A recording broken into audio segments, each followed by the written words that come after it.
Managing bend data from imported part files can be time-consuming, whether it's manually counting bends or reprogramming parts that are already set up. Our import features designed for bending eliminate that extra work. When you're working with a file that's already been programmed in SigmaBend, you can import it directly, bringing in bend data without starting from scratch.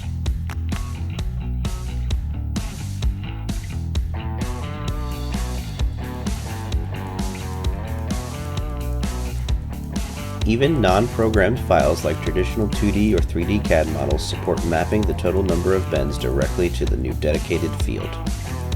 Together, these capabilities save programming time, improve accuracy, and reduce the risk of errors by providing a more efficient path from file to finished part.